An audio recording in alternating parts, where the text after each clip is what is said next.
Cutback for Vasilev, and Lukic! A banger of a strike for Jovan Lukic's first MLS goal!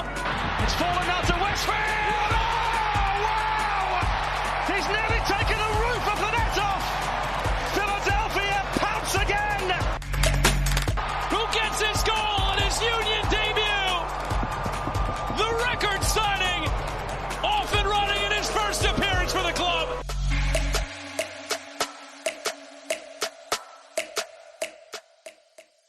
Hello and welcome to the Free Kick Podcast. My name is Todd. And how you guys doing, chat? You guys still buzzing from last night? I know crazy game in the Nunez household last night. A late night drive home, but well worth it. Well worth it to spend good time with family and friends, watching the Philadelphia Union win, coming on to the podcast the next day, having something positive to talk about because Jose and I discussed. Yeah, it's never fun doing these podcasts. You guys do tune in, but it's a lot more fun, a lot more enjoyable for you guys listening to the podcast when the Philadelphia Union win. They come from behind against Atlanta United last night. 3-2 victory with Milan Iloski, Pierre and Ezekiel Alladoh scoring his first career MLS goal, the game winner in the 97th minute. Lots of emotions in last night's game. We'll get into that here in a bit with Jose Nunez. But first and foremost, how you doing, Jose? I'm doing all right, recovering. Fun night last night. What a game to watch. A little bit of a surprise for my wife, as Todd alluded. Little celebration for my upcoming 35th birthday this coming Wednesday. So it was nice to get together with family. I was shocked to see Todd there of all people, which surprised me, and to no surprise as well, my kids wanting to ruin his Pokemon Go game that they're enamored with for whatever reason or another. But doing all right, man. I needed that, right, in terms of just unplugging a little bit because I felt bad, but it was really what I needed. I completely dropped the MLS assignment in terms of, doing some travel and this and that, and just, it just worked out well. Just needed that. I thought it was going to be a work trip, but turned out to be all other stuff. So I'm okay, man. Just tired.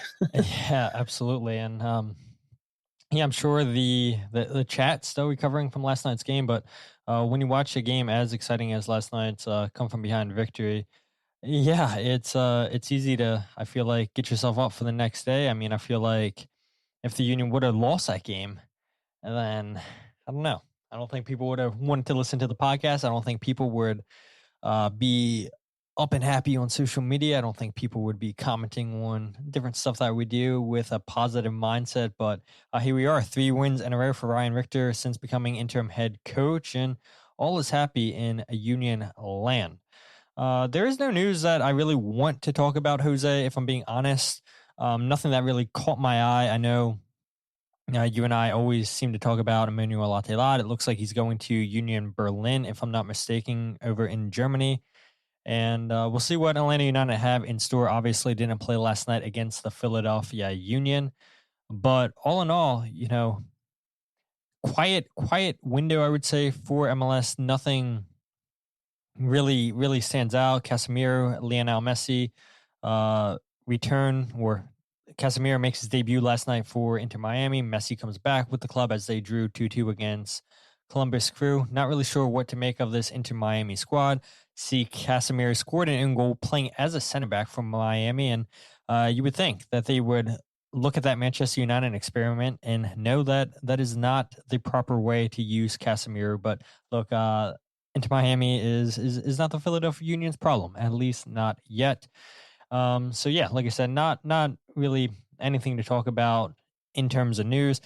Team of the match day isn't out yet. I would imagine that comes out on Monday. I would be shocked, honestly, Jose, if we don't see Kai Wagner back in there. I'd be shocked if we don't see Ezekiel Alladoh in there because what a goal he scored last night for the game winner. So we're talking about Kai Wagner's man of the match performance. We're talking about the difficulties of breaking down a low block, Ryan Richter's substitution, Alladoh's first goal, blunder of the week. But before we get into that, Jose, you were going to add something? I guess piece of news, but it's really housekeeping, and I don't see it. I'm sorry if it's supposed to have been here, but I don't see it on the banners. Rangers and the Union finalized the move for Owethu Mikanya. So if it's on the banners and I don't see it, my bad. But Yeah, it's not worthwhile mentioning the saga is over. Like a player who really did not want to be here finally gets his move. I'm not sure that Rangers is really what he was aiming for in terms of a landing spot after the Union, considering some of the other clubs that Union alums have ended up at. But it's nothing to sneeze at for sure. So congrats to Owethu. I think we all would probably say that, and we're not trying to carry water for the player or for the club, but I think we all wish it would have gone about a different way rather than this holding out, being in South Africa or wherever he was in Europe, maybe, I don't know, wherever he was holding himself in and just not showing up. So glad it's over, man. Happy for him, happy for Rangers. He did not feature against Dundee United of all clubs, where Ndinga was potentially moving, but that doesn't seem to be happening anymore. And I don't think Owethu, based on some reporting I was reading, he will not be able to feature in this midweek's European competition play-in games, or like the super, super early rounds before they go into the larger table type of thing. So that's just the Owethu update, I suppose, now that it's over.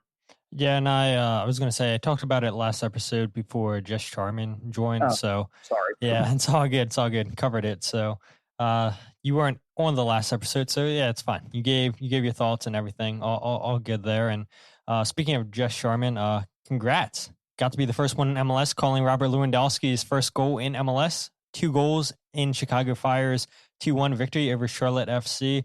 Well done, Jess. Blowing up, I see on Instagram. Well deserved. And so had to give Jess Charman a shout out there. Thank you, Jazz, for that little reminder that Lewandowski is indeed good. But Jose, let's get into just a little bit, right? Just a little bit. But let's get into last night's game. Jose, 3-2 victory for the Philadelphia Union. Atlanta United go up 2-0 with Ormeran and Muyamba in the 30th and 66th minute. Iloski, Pierre and Alladoh, 3 goals scored for the Union as they come from behind. Again, we'll talk about Kai Wagner here specifically in a bit, or about his positive side of his game. We'll talk about the difficulties of trying to break down a low block of Atlanta United, Alladoh's first career goal, and then Richter's substitutions. But if we go back to that first goal, and I'm not going to go ahead and show the video here, but if we go to that Kai Wagner pass backwards that led to the Ormeran goal, when you and I were watching that, I at first thought that was Fafa Pica who picked up the assist, but then going back and watching that, it was 100% a bad clearance, poor clearance, whatever you want to call it, from Kai Wagner that landed perfectly for Ormeran. He runs in between both Frankie Westfield and Neil Pierre. You and I had talked, Jose, when that goal was scored, because we obviously see Neil Pierre make contact with Ormeran. The ball goes in the back of the net, and I think that's probably the best case scenario that Ormeran scores there, because it could have been the Union playing a man down if Neil Pierre would have given up the penalty and Ormeran wouldn't have scored that goal. That could have been the worst case scenario for the Union. I know you can argue the Union actually going up a man was the worst case scenario for the Union, and for many parts of the night, it did indeed look like the worst case scenario for the Union. Yeah, statistically, it looked like, I should say statistically, they're genuinely one of the worst teams. It feels like one of the worst teams with a man-up advantage. But that entire play was just ugly, right? And in terms of that pass back, and of course, Kai more than makes up for it with the rest of his appearance. But the way that all went on, and really, I don't know if, I don't want to take it away from Miguel Almiron, but how much of the goal was actually the Union beating itself, right? In terms of not being able to tackle, not being able to slide, not being able to really take care of not allowing a player to score. And ultimately, we stared at each other and said, maybe this isn't the worst scenario, right? Because I think I'd rather take the goal than take what I guess the other options would have been, especially with that Union team that's not unbelievably deep off the bench, especially when you're playing a man down and having to rotate players and do all types of things. Though I guess I'm maybe speaking myself out of that thought, because their substitutions were kind of what helped unlock that second half comeback. So, yeah, not much else to say about that goal. Congrats to Almiron. I mean, that was a pretty sick run, whether he completely earned it and made it happen, or he was just benefiting from some shoddy defending from the Union. It was a goal nonetheless. Yeah, it really was. And then you look at the goal from Muyumba to put Atlanta up 2-0. You know, that's a situation there where the Union just can't clear the ball out of their own half. Atlanta have a corner kick, and then Damiani is the one trying to hoof the ball up forward and can't kick it out of his own half. Atlanta retained possession, and then it's just nothing Andre Blake can do, honestly, with that goal that he scored. That's a world-class strike outside the 18-yard box, which we've seen him score a couple goals like that throughout his MLS career. And yeah, you might have hoped that Jesus Bueno could have tackled and won the ball back, but yeah, he makes a challenge, he makes a play on the ball, but unable to come up with that challenge. And then the strike is just a thing of beauty. And I do have to give a shout out to your brother, Pablo, because we're sitting there and he's like, man, if the Union score a goal before the 75th minute, they're back in this. I'm like, there's no way. They're done.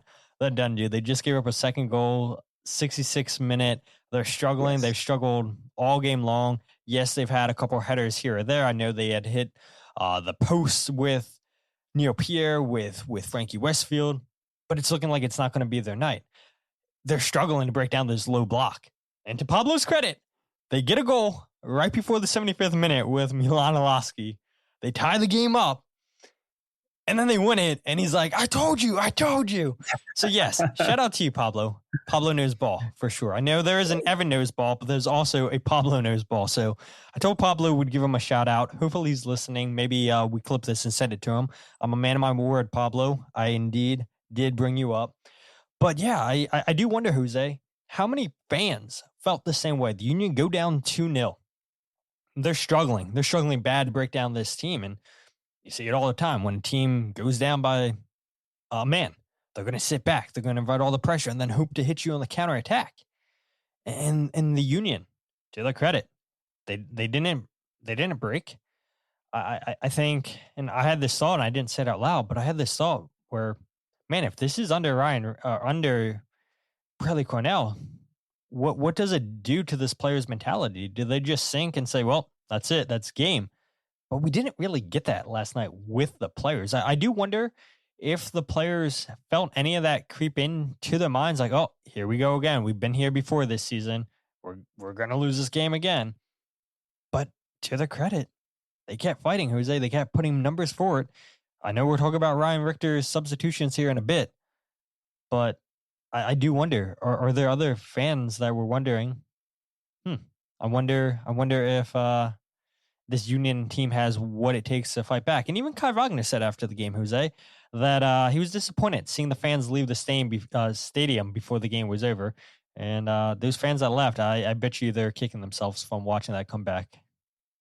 Not to do the creepy, I saw a player post X, Y, or Z on social media, but I did see Kai with a little take on the fans that left early. Yeah, I think he mentioned so this is why you don't leave early or something like that. I think he posted that on his stories. Or maybe I'm thinking of another of the bajillion Union players who suddenly feel rejuvenated enough to post highlights of their plays and score lines on Instagram. You know, funny how that happens when they start playing well and they start playing cohesively. But man, that goal was a worldie, to be completely honest with you, because I was sitting there with you in my brother's living room, and I thought, there's no way he's going to take a shot here. And then he just lets it rip. And whether it took a deflection off of Danley's foot or it was just honestly a clean strike, I don't care. It was just amazing, because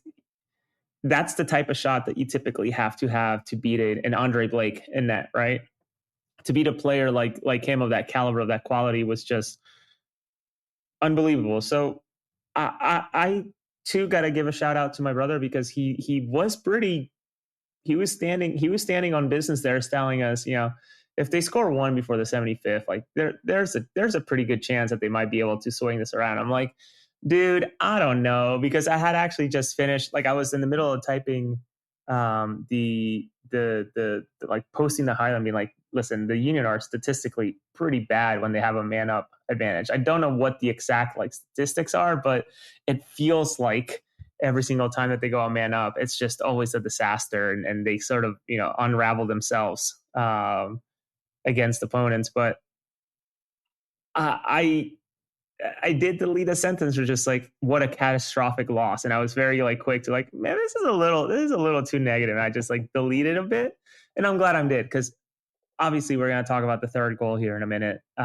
What an unreal thing that just unfolded, or I'm sorry, the Union swinging back, continuing to swing back, I should say. The way it all unfolded was just like an unbelievable stretch of 3-4 minutes. Like it was insane. Yeah, it really was, Jose. So before we get into Kai Wagner and everything, I do have some stats I want to bring up. And then I know we have something that we want to mention to the listenership here coming up. If you guys read my article, you guys probably know what I'm talking about. If not, this is your sign to go and read my article last night with quotes from Kai Wagner and Ryan Richter after last night's 3-2 come from behind victory.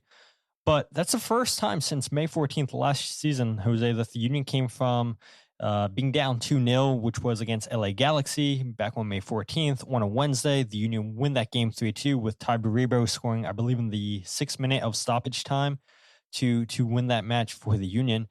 From what I can tell, Jose, I spent 45 minutes, I would say. I checked everywhere. To my knowledge, this is the first time in club history that the Union have scored both the equalizing goal and the game-winning goal in stoppage time to go on and win that game 3-2, which is a crazy feat. I think, the fans that were in the stadium last night, it's not often you get to see a team trailing by multiple goals come back and win the game 3-2, and then let alone score a goal in the 95th, 96th minute. Me, Pablo had said to each other, how did the Union just get back the ball after they just scored? It was crazy because as soon as they score, Quinn Sullivan's running down the field. So please, people, whether you were in the press box, whether you were in the game, what happened? Because they did not show that on the Apple broadcast. We were so confused. There's no way, Jose, that Atlanta did that just long kick into the Union's half. There's no way I can see that happening. If they did, that is terrible soccer IQ, because I'm so confused. Like, how did Quinn Sullivan wind up with that ball?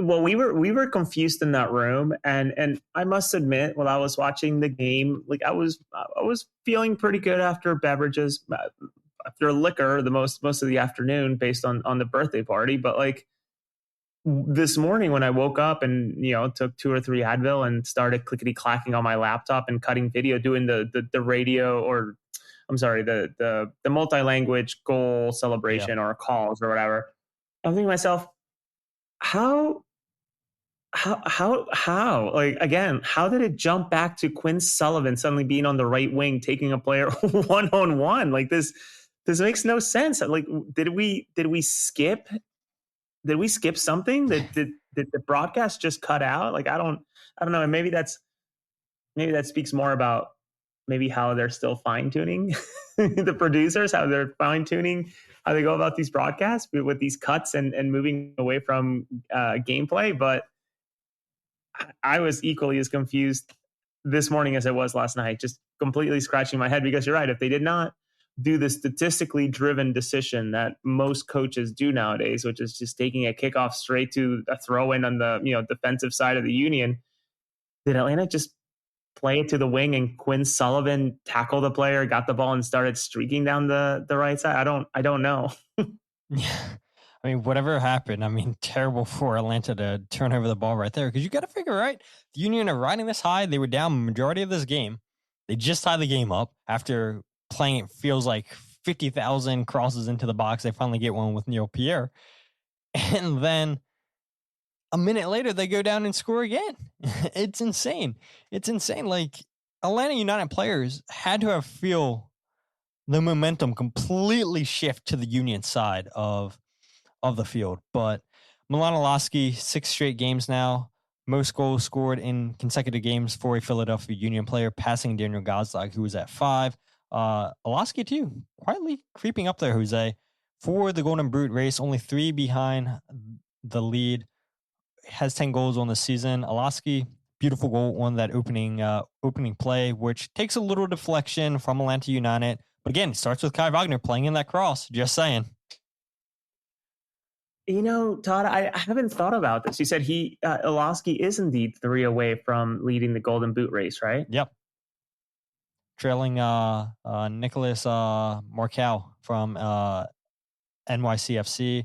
Peter Musso is also there at 13, and then Hugo Kuiper is also at 13. But we know he's obviously at Monterrey down in Mexico. This is something that's going to take some serious research, but when's the last time that a near bottom of the table team has had a player in the top 4 or 5 of the Golden Boot race at any point in the season? That's a good question. For the whatever reason. The only way that I can think about a player making it up there would be if it's an LA Galaxy or what Wolfie's mentioning, right? Like a crappy team with a very good designated player, right? I don't know, gosh, no, I was going to say LA Galaxy, but when they had Robbie Keane and they had Zlatan and all those guys, obviously not all at the same time, but those teams were not bad. So a near basement team with a scorer in the top 5 or 6 even of the Golden Boots, just an incredible thing. Yeah, for whatever reason, my mind went straight to Montreal. Let's see. Yeah, maybe with Drogba. So let's see where I honestly forget where DC United finished last year. So let's look. They finished in last, so that would indeed be Christian Benteke, led MLS with 23 goals last year. So well done, Wolfie. 23 goals. Wow. In 2024. Goodness. Sorry, 2024 Christian Benteke. I might be wrong then, since I was on 2024. Oops. But I feel like DC United were horrible in 2024. Let's look. They've been pretty bad for a little while. 10th. So they just missed out on a playoff spot, which went to Atlanta United. So DC United was pretty bad in 2024, not as bad as they were in 2025, but Benteke is a good shout. That's a good shout too by Ryan. I don't know. It's definitely something to research, which if we try to do that live on show, we're going to be here all night. But before we talk about Kai Wagner, there is something that Jose, you want to go ahead and tell the listeners about something that we're super, super, super excited to share with the listenership, whether it's people live, whether it's people on Twitter, whether it's people on the RSS feed. I think this is something that the listeners can get really behind. Yeah. So, we're in the spirit of full transparency and to all listening, watching, et cetera, is we're partnering with a Philadelphia-based company, Forbidden Closet, who is also a Philadelphian, which is awesome. His company specializes on clothing that's vintage, but really a focus on Philadelphia sports, which is awesome. But what's really cool is that Forbidden Closet has also teamed up with 2 other creatives, Olivia Smith and Icarus Football, who Todd has worn many, many times over the last couple of weeks and certainly years, right? When's your coaches convention ones from 2 years ago? 2024. I think the first Icarus jersey I got. Where's Evan Noseball? I know he's in here. When did we play in that tournament, Evan? 2022 maybe? Yeah, so it's been a minute since I've had Icarus jerseys. So Olivia Smith, Icarus Football, and Forbidden Closet, 3 Philadelphia businesses, are partnering together in creating these really, really cool kits. The home version features a beautiful green base with the familiar colors incorporated into the stripes, evoking a blend of the iconic 1992 Brazil kit and the legendary 1982 France kit. Next one, the away version, is a clean white shirt using the familiar Eagles green as accents to pay tribute to that incredible 1998 Croatia jersey. So both of these jerseys are available in short and long sleeve versions, and pre-orders are open now, but close on August 9th. And there's an estimated delivery window. With Icarus, the jerseys are incredible. They fit well. They're good quality. They've survived at this point from me creating my own jersey over the last, 10, 11 weeks. I think I've had my jersey, maybe 12 weeks, weekly washing from my own soccer games, maybe even twice a week. not faded, nothing's coming apart. Really, really, really good quality. So we can put our stamp of approval on these because we wear them all the time. We like them. And you're supporting Philadelphia businesses, 3 of them at the same time. So the pre-orders are open now. They close on August 9th. And the estimated delivery window between September 26th and through October 10th. So somewhere in between there is when the delivery will happen. Now, what's really cool, if you all are to pre-order, I know Todd put a QR code, tell them that we sent you. And if you want to have your jersey delivered at the stadium on either the game on the 26th or the 10th of October, make sure you put stadium delivery. And Nick DeMarco, who is the owner of Forbidden Closet, will be coming along with his vehicle and as many orders as they want, people want delivered at the stadium. He will make sure to bring them to the stadium and provide some more instructions. So the jersey comes to you if you wanted to come to the stadium. Of course, you can get it delivered to your own house. You can also pick it up at his store, which is at 1515 McKean Street in Philadelphia. And ultimately, orders are through this QR code and the forbiddencloset.org. So to be, again, super, super transparent, this is a one-of-a-kind piece that sort of blends American football, which obviously the Philadelphia Eagles, the love for soccer that has sort of blossomed over the summer with the World Cup, and genuinely really, really cool to be supporting 3, not just 1, not just 2, but 3 different Philadelphia businesses all at once. So we're really excited about this partnership. And to be fully transparent, Todd and I are not making money from this. What we are receiving is a copy of each jersey. And that's all we really wanted, as Todd specifically, myself too, learning how do you do an ad read? How do you place an ad? When do you place an ad? So we're learning, and we wanted to learn by helping Philadelphia businesses. So consider pre-ordering one. I know they may not be your taste, and that's fine. They might seem expensive, and that's fine, but we can vouch for the quality. But ultimately, all 3 of those partners, and Forbidden Closet, Olivia Smith, and Icarus, are all getting a healthy cut and a fair cut for their work and putting these together. So consider pre-ordering one. Free Kick Pod on the comments section, and whether you want to pick it up at the stadium or not, that's completely up to you. But you'll be hearing from us between now and August 9th as we continue to share this awesome project. I'm really excited for it. And here, there it is. That's my beer league team, Pathetico Madrid, with Nava Building sponsoring us in the front. And then on the back, we have Static H right at the spine. This is not great for our listeners. And Nava Building at the bottom, navigating your dream build. So these are really cool jerseys, man. That's obviously my beer league team, but I'm really excited for that white Croatian homage jersey. So consider giving it a go if you got the means to do it. And just, again, support local. Yeah, and last thing I'll add to that is Jose and I definitely want to work with more Philadelphia-based companies. We believe in, supporting local businesses. We're not dumb. We know that majority of the people that listen to the show are, based, whether it be in Philadelphia, whether it be in South Philly. And so it doesn't make sense for us to go and partner with a company all the way out in Colorado or California per se. But yeah, we want to partner with teams or businesses in Philadelphia proper. And Forbidden Closet doing excellent work. You've heard us talk about Static Age, wearing some of their gear here on the show.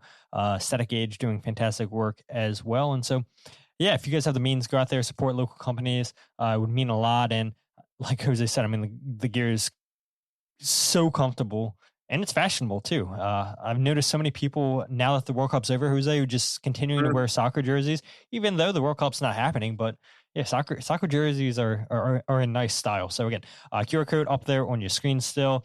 I had left a link on YouTube in the show description that you guys can go ahead and click if you guys want to go ahead and place your orders. Again, August 9th. Thank you so much to Forbidden Closet for partnering with us. And there might be something special happening at Forbidden Closet here. I don't know when. A month, 2 months? We'll see. Maybe sooner. But we will for sure keep you guys posted on that. Now let's go ahead, Jose, talk about last night's game. Continuing talking about last night's game. Kai Wagner. I think, again, Jose puts up another man of the match performance.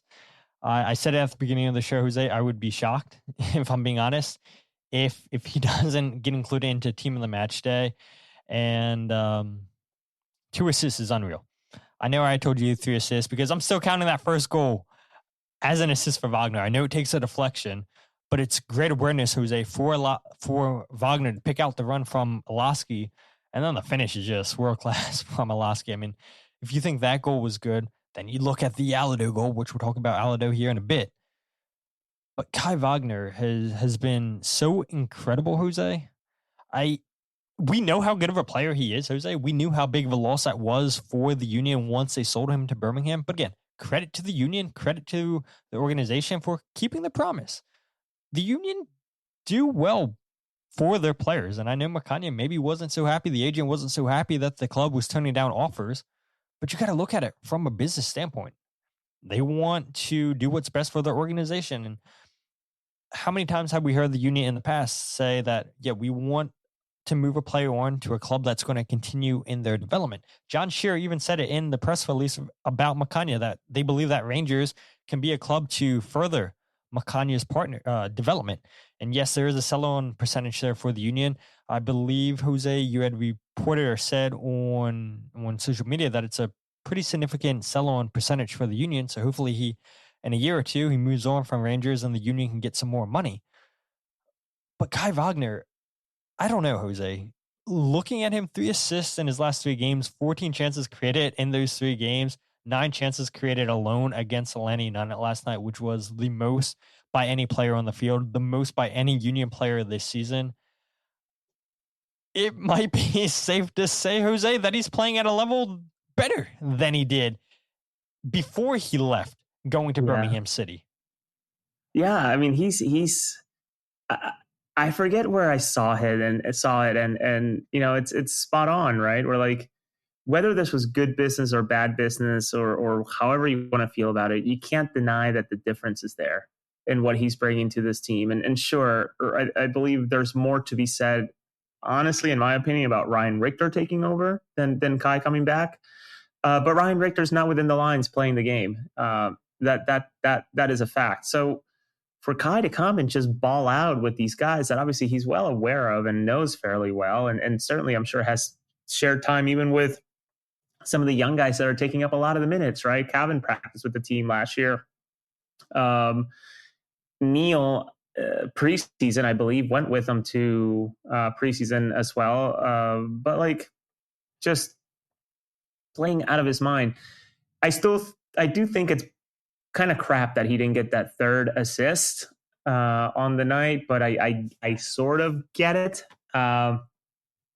But ultimately, you know, he's doing what he's meant to be doing. I don't want to lose track of that, right? He's a designated player that comes with a lot of weight on the shoulders to perform. And whether that's a temporary DP tag and he's going to be bought down or whatever the mechanisms are going to be to shuttle around these titles, without a shadow of a doubt, next year and the next few years, I think Kai's going to be one of, if not the most influential player on that squad. You know, barring Kevin Sullivan and the type of jump he makes between windows, meaning, you know, this season into the next. So I'm here for it. It's been exciting. It's been fun to watch, obviously. And I'm just glad that it's playing out all right, because imagine how much of a train wreck it would have been if the Union would have spent all that money, all that capital to bring him back and results not have been there, right? Like if this continued to be a 2 draws, 1 loss, or one draw, 2 losses instead of the perfect, 3 wins on the bounce, like what a disaster that move would have been. But it all seems to be just playing out all right. It's just a bit of a fairy tale right now. Yeah, so we'll go ahead and play our first clip of the night. This is interim head coach. I want to say head coach so bad. And, yes, if the team continues to play the way that they have under interim head coach Ryan Richter, the interim may get removed. But this is what Ryan Richter had to say last night about, does he believe, number one, that Kai Wagner is a game changer, and just Kai Wagner overall? Yeah, huge, because it's another way that we can create chances. And it's almost don't want to say out of nothing, but the positions that he can create chances from, the deep crosses he can play, the accuracy in which he puts these balls, his recognition of the spaces to hit, and the guys understanding the timing and the spaces that the ball can arrive. It's just a really high-quality player, and like I said, it's not that you have to do so many things to create a chance. It's get him in a good position, and you know a chance will come from that. Yeah, I mean, I don't know if there's much more to add to that, Jose, but Kai Wagner is absolutely a game changer for the Union. To your point, yes, I do think Ryan Richter has a lot to do with where the Union are. I don't know if I'm going to play it yet, maybe not, but Ryan Richter talking about, a number one message coming back with the players after they were away for a month is let's reset the mentality. And yes, getting Kai back helps tremendously. You and I had talked, Jose. I'm surprised Indiana Vasilev's played as well as he has these last couple games. And I think maybe a big part of that is because he doesn't have to be on the left side of the field creating. You have Kai Wagner back. Now you can just focus on the defensive side of your game, which he's always done well at. And so I think that takes pressure off of Indiana to not have to try to create. And he can get into good spaces because he knows that Kai Wagner can find him on the left side of the field. But yeah, Ryan Richter has done so well to get players in the right position. He's done so well with his substitutions. And I guess we can go ahead and transition into that, Jose. Ryan Richter's substitutions on the night: Jesus Bueno and Quinn Sullivan for Jovan Lukic and Indiana Vasilev, and then Ezekiel Alladoh and Augustine Anello for Nathan Harriel and Bruno Damiani. And then he brings in the closer in Alejandro Bedoya for Kevin Sullivan. And hey, look, to his credit, I think that's a smart move. Maybe you would wonder and think, yeah, he'll bring on another defender and try to see this one out. But when you already changed the shape, the formation once, going to 3 in the back from playing 4 in the back, yeah, that takes a lot of balls. That takes a lot of risk. And we'll play Kai Wagner's thoughts on Ryan Richter here in a bit. But I think Alejandro Bedoya, 38, 39 years old, Jose, brings a lot of experience to this team, which it's not been pretty at most times this season. It hasn't been the prettiest form of soccer under Ryan Richter. Yeah, I know they're creating a lot of chances. Yeah, it was scrappy. They were down 2 goals against Atlanta in this game. But bringing on Bedoya, who brings stability, brings leadership, I think Ryan Richter once again made all the right moves in this match. Yeah, I mean, there's no doubt. I mean, things started to flip as soon as these substitutions happened, and you kind of saw things starting to click along the different progressions of from going from the back to the middle to the front, and you just saw some maybe tidier touches and maybe a streamlined focus of no, take a player on, don't try to pass this around. Let's just start just jamming the ball as best as we can and just create chances. I mean, I must admit, I thought some of the crosses that Kai was putting in kind of felt aimless, but of course, nothing's aimless when you have a 6-something player, like a 6'7" defender up there. So no notes. I mean, not that he cares about our notes, and nor should he care about our notes, but Ryan's just pulling all the right levers at the right time.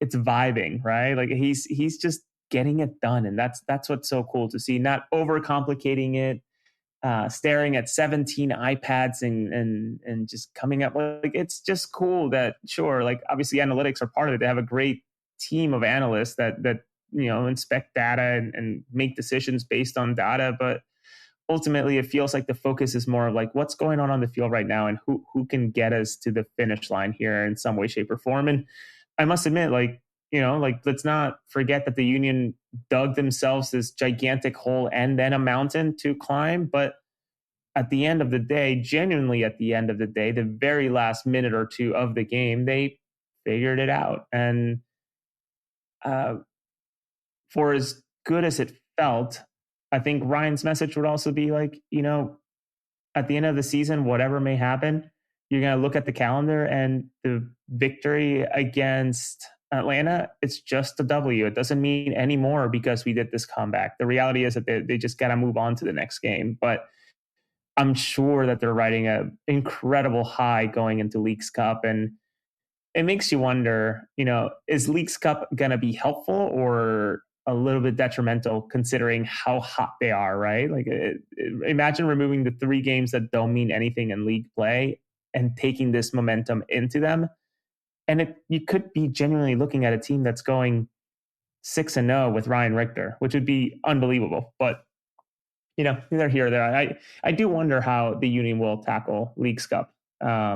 Huge financial incentive for the players and for the team, but you also want to keep players healthy in trying to bounce back into a season. So, we'll see. Yeah, and it's funny that you mentioned Leagues Cup. I don't know, Jose, if you knew that I had this lined up, but Kai Wagner spoke about coming back. And, could anybody see that the Union would win 3 straight games under Ryan Richter, under Kai Wagner's return, after how the first 15 games of the season went? And then how, maybe this stops the Union's momentum a little bit, since MLS once again goes on another pause as they focus on Leagues Cup. But this is what Wagner had to say on his return back, the form the Union are in, Leagues Cup, and disappointment in the fans last night. Can't feel better, right? 3 games at home, 3 wins. Nobody expected this after the first half of the season, but that's the reason why I came back. I want to turn this thing around. I want to help the team again, and I think the belief in the team is back right now. Maybe it's not the best time in the moment that the Leagues Cup starts, because I think we have a good run of form in the moment, but we have to take it now. Take the Leagues Cup serious, because I also like to play in the Leagues Cup. It's always good to play also against these Mexican teams.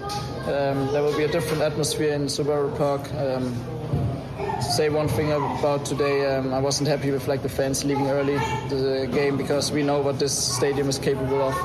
And this stadium showed today that it has a lot of character, that the real fans believe in us until the end, and they helped us at the end too, and that's why we got the win also for them today. Yeah, and Kai's point about the stadium, Subaru Park, having a lot of character. This is a team that genuinely, Jose, doesn't lose much at Subaru Park, and who in 2024, that was an anomaly. It felt like under Jim Curtin, and eventually Curtin gets let go at the end of the season. Then Bradley Cornell comes in, and I think they lose, 1 game all season at Subaru Park. And then this year, until Ryan Richter took over, they hadn't won a single game in MLS at Subaru Park. And so we know how exciting of an environment Subaru Park is. And again, I think those fans leaving, maybe they have second thoughts the next game. But looking at the Union schedule, so obviously MLS goes on a pause. They play Cruz Azul on August 6th on Thursday, and then they play Necaxa on August 9th on a Sunday. And then they play Santos Laguna on August 13th on a Thursday. And then you get into the knockout side of things if the Union are to progress through Leagues Cup. And then the Union have NYCFC on August 16th, which is away. And then they play Inter Miami at Subaru Park on a Wednesday at August 19th, which there's no way that game gets changed, because the Union have a game against Austin on August 22nd at 8:30. But it feels like a disservice that the Union are playing a Wednesday night game against Inter Miami, and maybe we'll see a packed stadium. We probably will on that game against Inter Miami. But the Union do have some difficult games, whether it be the Liga MX opponents, Jose, or whether it be their next MLS opponents coming up. And so, yeah, I do think this does put a little end to the momentum in MLS play, and hopefully they can carry that forward in Leagues Cup, because let's be honest, Jose. Yes, vibes are high right now, 3 wins in a row, but they're still 7 points out of a playoff spot. And they needed to win these last 3 games to make a challenge, make a push. But if this organization, if this club has any ambition to make CONCACAF Champions Cup next year, then they probably do need to take Leagues Cup serious and make a push to at least make a third place finish in this competition and secure one of those leagues, CONCACAF Champions Cup. So used to calling it CONCACAF Leagues Cup, Champions Cup. They got to make a push in this competition. Yeah, I'm not saying that they can't do it in the playoffs, but it's a lot easier to wrap up that spot now with this tournament in front of you than it is to who's the hottest team come playoff time. Yeah, I mean, one thing that Kai didn't say, but I think meant is like, I love to play Leagues Cup.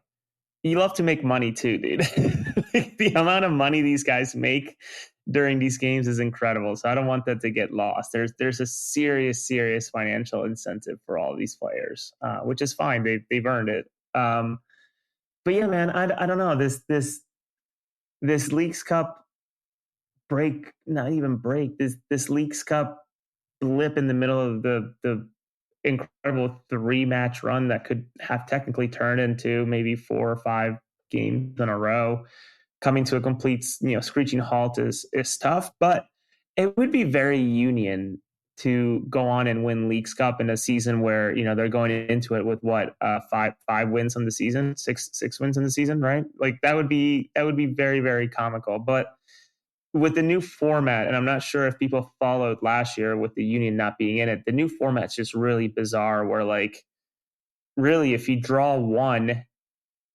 you could be all but out of it.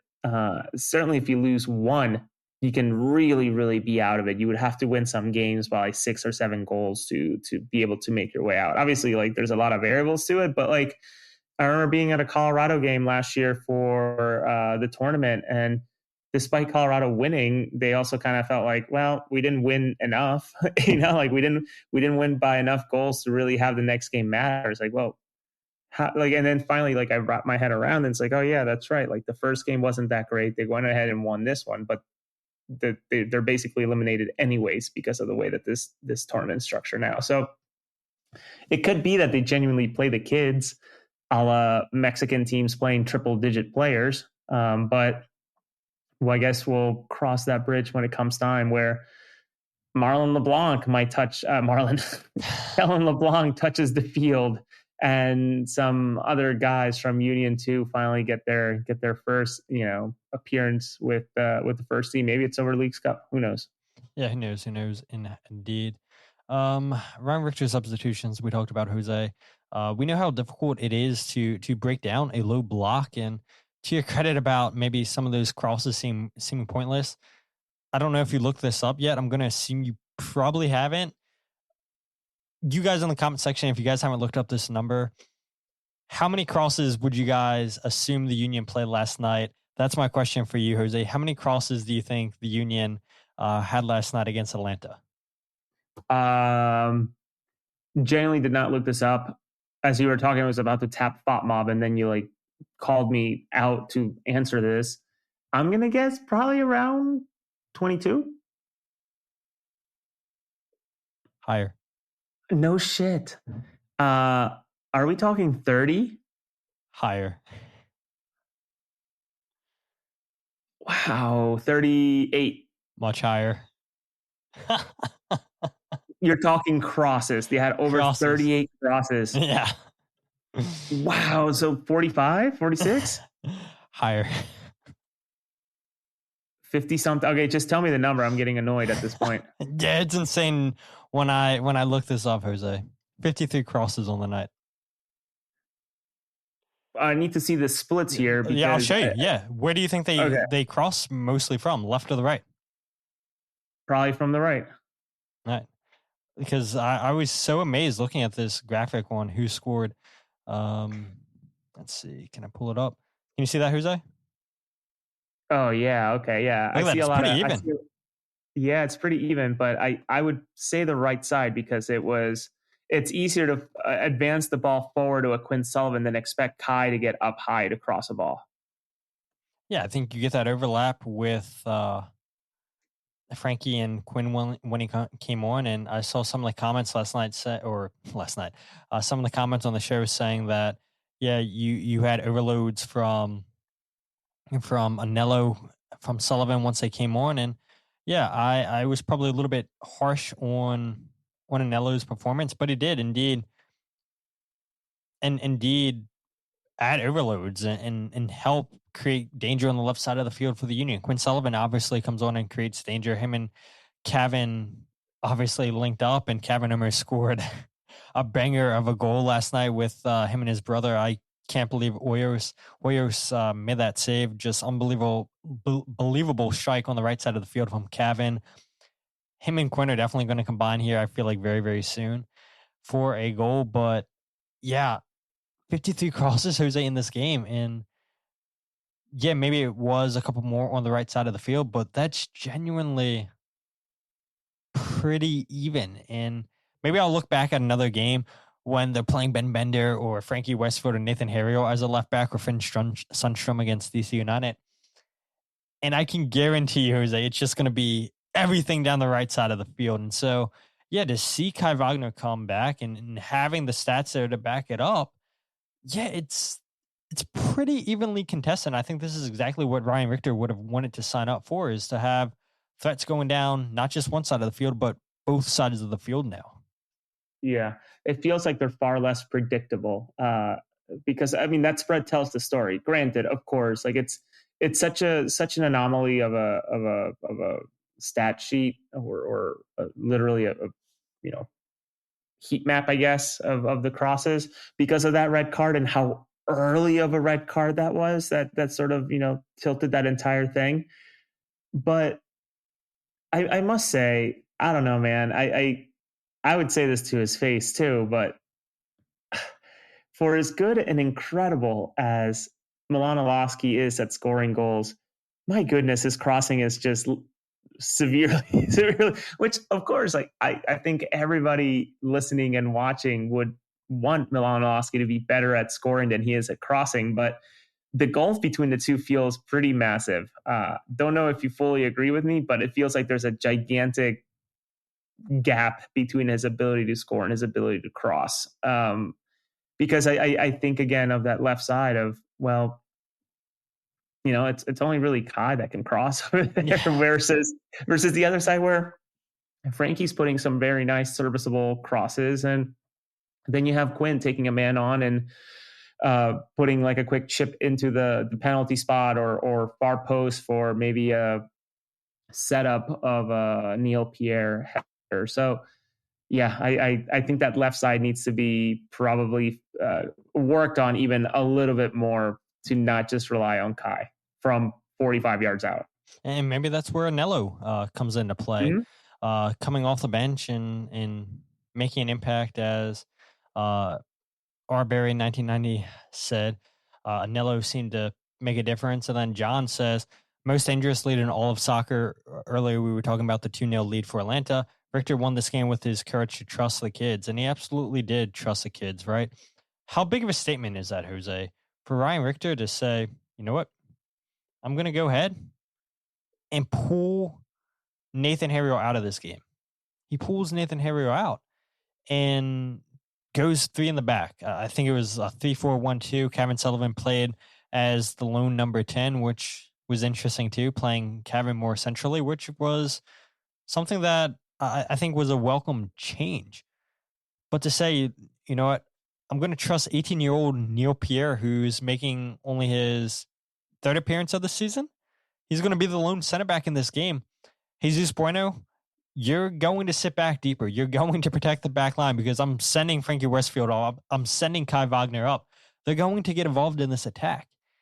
That's a lot of pressure on an 18-year-old in Neil Pierre. And even Neil was getting up there on corner kicks. Correct. And so Kai obviously has the tackle that led to the game-winning goal where Atlanta could have potentially hit on the counterattack. And he has to time his tackle extremely right and gets a perfect cross in there for arguably a goal of the week contender. I mean, I don't know if people realize how difficult of a strike that is. His back's towards goal, Jose, and he's running towards the front of the ball, and then he hits it on the volley.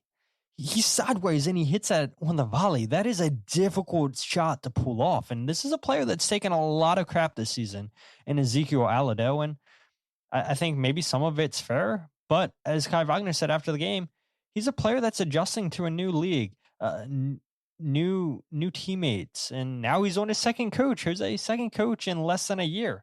It's a lot to adjust to. And the price tag of $4.5 million is obviously going to add a lot of pressure one shot, one goal. Doesn't get more clinical than that. And it's a huge first goal for Ezekiel Alladoh. Yeah, in watching the clips and the recordings from his very short answers during the press section with people, he seemed relieved, right? And even in his celebration, putting the crown on his head and saying, the king's back. It's like, okay, that's cool, but let's do it more than just once, right? Yeah. let's see you do it more than once before you're calling that the king's back. But yeah, I mean, an unbelievable goal. I can't even begin to imagine the athleticism to rotate your body that way. And to your point of Ryan Richter, which I think you flashed a comment I was kind of insinuating or was going to talk about a little bit. It's like, if you wanted to watch two teams that are genuinely creating at this point right now, like the 2030 U.S. men's national team, in terms of players that could genuinely feature based on today's appearances or this year's appearances, it's the Union and the Red Bull, and the Union more so than ever with Richter and trusting Anil Pierre and trusting Cavan and trusting, I think eventually players like Malik and these other guys that are just so young and peppering them in that, you're ready when you're ready. You're old enough when you're good enough type of thing that Ryan Richter's playing, and it's working out for them and it's working out for the Union. But in terms of Alladoh, I honestly had not even thought about that, right? In terms of course, like I knew about him moving to a different country, different league, etc. But two coaches within 7 months of being brought into a league is probably not easy. Probably feels a little uneasy, but I think nights like last night helps settle a player. So we'll see how he responds. I think that's going to be the biggest sign of maybe where Alladoh is. And I would say that Alladoh's goal, certainly the goal of the match day, maybe rock, paper, scissors between that and Evander's winner yesterday. I'm not sure if you saw it. Screamer. 40 screamer from what, like 35, 40 yards out. Yeah. So both certainly good shouts for a goal of the match day, but knowing my contractors on weekends, I think they'll go Evander. But it would be good to see an Alladoh shout to continue to build that confidence. Yeah, hopefully, like I said at the beginning, hopefully he probably doesn't make the starting 11 for a team in the match day, but hopefully he makes the bench, because one shot, one goal, Jose, a game-winning goal a minute after they equalize. Again, I said it at the beginning, to my knowledge, to my research, spent 45 minutes on this. I don't think the Union have ever scored an equalizer and then the game-winning goal, both in extra time. Yes, I know Atlanta United are bad. The Union were bad at many points in this game, but they found a way to crawl back to win this game. And it starts with Ryan Richter trusting in his bench, trusting in his players. And the last thing I'll end before we go on team of the week, blunder of the week, is Kai Wagner talking about the balls of Ryan Richter to go to three in the back, to pull off a center back in Nathan Harriel, who has more experience than Neil Pierre, and the Union absolutely going for it in this game. Yeah, unbelievable. I mean, if I would be honest, this guy has some balls, But yeah, no, like it showed like a lot of character from him too. He trusted Neil at the end, because we know that Neil can also be a threat at set pieces too at the end. Even Nate has a little bit more experience, but we know what Neil can do in the box. And just that Chuchu came in at the end, he played like a big role in there, pushed us forward. Quinley helped us a lot. Everybody, the big change for us was today, like the guys who came in the game, which was a big part of the win today. Yeah, I mean, he's not wrong, right? Ryan Richter, and he even said it too in his press conference, at home, you have to go for 3 points no matter what.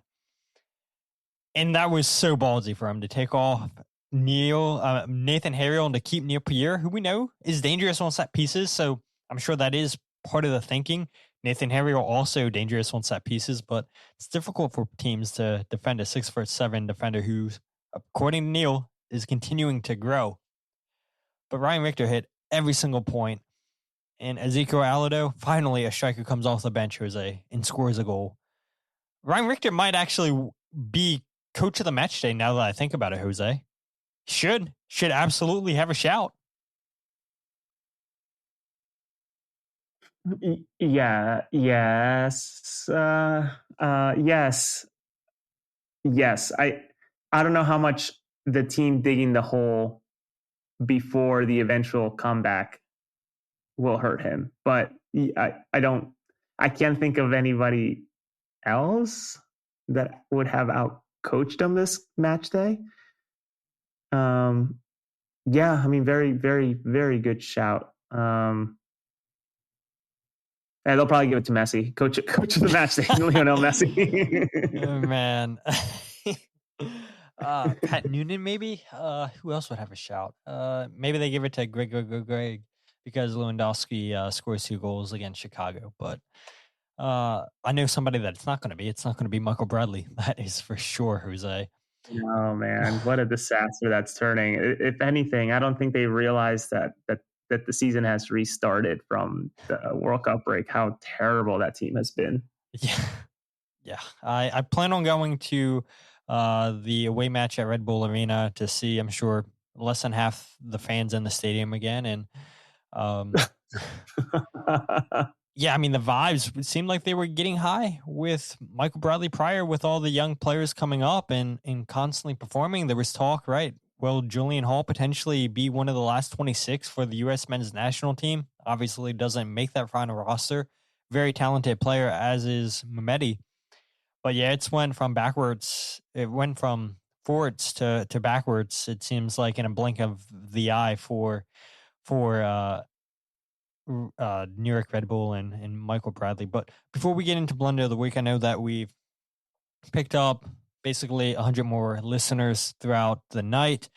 And so there's something that Jose wants to remind people that might be joining us for the first time. Because again, it is something genuinely I'm so excited about and so happy to partner with Philly companies. Yeah, one last shout, I think, before we wind down the podcast. Forbidden Closet, their collaboration with Icarus and Olivia Smith, 2 jerseys paying homage to not just Philadelphia sports with the Philadelphia Eagles colors, but also genuinely some of the coolest international kits to ever have been displayed, with the 1992 Brazil kit and the 1982 France kit, but then also the 1998 Croatia kit. So pre-orders are available now. Pre-orders end, I should say, August 9th. Delivery between September 26th through October the 10th. Tell them we sent you in the comments section. And one bit to remember is, if you want to have your jersey delivered to you at Subaru Park at any of the games between the 26th and October 10th, let them know in the comment section. Nick DeMarco, the owner of Forbidden Closet, will personally bring you your jersey along whoever else wants a delivery, so you don't have to make your way into the city. Again, Forbidden Closet partnering with us. We're excited. Transparency. No money being exchanged, just getting 2 free jerseys each, which is what we want. We want to represent brands. We want to represent Philadelphia. So I hope you guys join us in doing so. QR code in the upper left in my screen, I'm guessing upper right. And Todd has put links both in the description of the podcast and the YouTube video. Thank you to Nick for partnering with us with Forbidden Closet, 1515 McKean Street, Philadelphia, PA. So we're excited to do this. Yes. And you know what else I'm excited to talk about, Jose, is Blunder of the Week. And I realized, Jose, when I had you do Blunder of the Week last week, or 2 weeks ago, whenever it was, which, by the way, you did a fantastic job. Thank you again for your nomination. I forgot to play that lovely, lovely soundbite, Jose. And so I'm not going to get into what I do in for work. If you know, you know. But had an interesting conversation with a customer last week. And this guy proceeds to let me know, Jose, that he's a Real Madrid fan. He's wearing a Madrid jersey. And so I simply say, "Oh, you're a Madrid fan." And he says, "Yeah, I love Messi." And I'm like, "What?" You love Messi, but you're wearing a Madrid jersey. And he said, yeah, I love Barcelona too, and I loved what Ronaldo did. And I'm so confused at this point. I'm like, am I getting punked? Like, are there hidden cameras around here? Like, what is exactly going on? But the more I'm talking to this guy, like, he's so convinced that it is okay to support both Barcelona and Madrid. And then he ends the conversation telling me, Jose, that he's so disappointed that the U.S. didn't reach the final of the World Cup. He was expecting the U.S. to reach the final. And I'm like, in what world would the U.S. make the final of a World Cup? I've already lost respect wanting to talk to you. And hopefully the guy's not listening. I've lost respect wanting to talk soccer with you because you tell me you're a Madrid and Barcelona fan. Like, there is no way. That does not happen. If you went to Spain and say you support both teams, you might get murdered.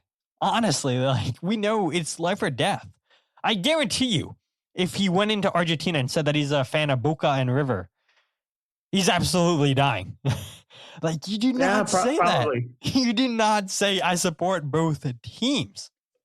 So I was so mind blown from this conversation, Jose, and did not want to talk soccer anymore. I was going to talk about how I'm a United fan, how, we do a podcast covering the Philadelphia Union, but it's probably for the best that I don't mention this, Jose. It's probably for the best, and maybe the algorithm was working, and maybe he is listening, and if he is, sorry, not sorry. I have zero respect for somebody that tells me they are a fan of two of the biggest rivalries in all of soccer. Yeah, not good. That's an Elliott Shore Parks level comment. Yes, yes, indeed. I don't know, Jose. I'm still like, I can legit run through the entire conversation. Like, I remember it word for word pretty much, and just sitting there speechless. Like, I'll let you talk. I'm not even going, just go ahead, continue to make yourself look like a fool. Just to be convinced that Messi played for Madrid and Ronaldo for Barcelona, and you said, yeah, my cousin, he supports Barcelona, and so I support them too, but I support Madrid. They're my number one team. No, it doesn't work like that. It doesn't work like that at all. I mean, everybody that's listening to the podcast are obviously soccer fans, but that would be like saying you're a Phillies and a Mets fan. Like, there's no way you support both of those fans or those teams, or being a Yankees and a Red Sox fan. There's no way, or a Pittsburgh Steeler and a Baltimore Ravens fan. Like, that doesn't happen. That doesn't work. And maybe to make matters worse, Jose, there's definitely Latin American, definitely had some Hispanic in his blood.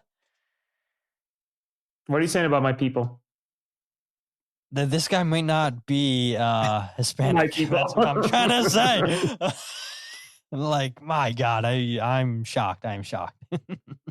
That's too funny. No, I would have lost it. I mean, it's always funny to talk to, obviously, like, people who are not into soccer as much as we are, or as much as we follow and watch. I mean, I missed somebody who was at Evan alerted me, but like, I'm watching even Julian Carranza play at 10:13 at night on a Sunday. So, like, we're kind of sick in the head, but like, some of the things you hear, especially during the World Cup, of like Messi and Spain and Argentina, it's just like, oh man, like, yeah, maybe it's good to remove some of the tourism from the sport in a way, but I would be lying to you if I wasn't already missing more than ever the 4 games a day type of scheduling that we were having. That was unbelievable. It was indeed. It was indeed unbelievable. Pyro says Blunder of the month, dare I say. Yeah, I mean, we literally just started August, so we'll see. I mean, we have a whole month ahead of us. We'll see if something tops that. But yeah, that's unfortunate comment from that guy. But yeah, an hour. Carranza scores again, 3 in a row. 3 in a row. 3 in a row. He's coming hot into League's Cup, brother. Does he or does he not score against the Union? Does he celebrate if he scores against the Union? Yes. I don't think he does. I think he does. I don't think he does. Jim Curtin's not there anymore. I don't know what his relationship was like with Ryan Richter. Most of that team is gone from when he was with the Philadelphia Union. Jim Curtin was a big influence during his time in Philadelphia. Now, maybe if Ernst Tanner's still at the club, maybe he 100% celebrates. But yeah, I think he celebrates, Jose. I think he celebrates. I may have to put a $20 bill on this. Not that I'm a betting man, but for this one, I'm pretty sure he won't celebrate. Aren't you already down $200 with your brother Danny, Jose? No. So for those that were not there, my friend Danny is confident enough that Vinicius Jr. is going to make his way to Arsenal by the end of the transfer window, and I say there's no way. There's no way. I'm confident enough that's not going to happen. So we'll see. I don't know what else I owe $100 to, but I figure what that other bet was. I think I got dragged into a lot of nonsense on my own, like little birthday. Yeah, little birthdays. Yes, play golf. It's like I'm playing golf with people that choose not to walk the course. Like they're gonna hate me. So yes, I'm probably not gonna play, but I'll come and watch. We'll see. Yeah. Yes. Indeed. But Jose, thank you so much for joining me on this long Sunday evening. It's been a while since we've had over an hour show over at the Free Kick. And so anything you have coming up, Jose, anything you want to go ahead and plug? Yeah, please. May not be everybody's cup of tea, but I do encourage you to soak in as much Leagues Cup as you can, whether it's in person or if you're watching it on Apple TV, etc. I have coverage on August 4th, on August 7th, on August 9th, on August 12th, on August 16th, on August 19th, on August 22nd, and then back to MLS on the 29th. So watch Leagues Cup, support the competition if you want. I know, again, that's a little bit of a controversial thing to say, and that's fine. But if you're going to do anything that's Leagues Cup related, if there's a write-up that I put out for Leagues Cup, consider clicking on it, reading it a little bit. So people who make decisions know that my writing actually matters. Yeah, indeed. Keep Jose employed with his side gig with everybody's favorite league in the world, MLS, which, yeah, I mean, I'm not going to lie, it is definitely my favorite league. Love the Premier League, but yeah, when we're as involved in MLS or with an MLS team, of course, it's going to be my favorite league in the world because it's brought me a lot of great relationships like yourself, Jose, like the lovely listeners of the show. And if you guys aren't checking out the podcast, be sure to follow on Twitter, Instagram, or Facebook at Free Kick Pod, wherever you get your podcasts of the Free Kick. Check out the YouTube channel live every single episode, youtube.com/Free Kick Pod. Also check out the goals breakdown video on YouTube.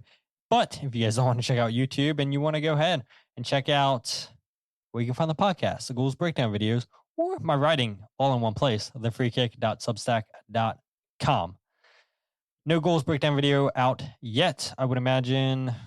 Well, I'm definitely not playing golf on Tuesday since it's supposed to rain. So late Monday, maybe sometime Tuesday, since it's my half day. So yes, goals breakdown video very, very soon. Friendly reminder to you guys. I don't do goals breakdown videos during Leagues Cup to just try to give myself a break.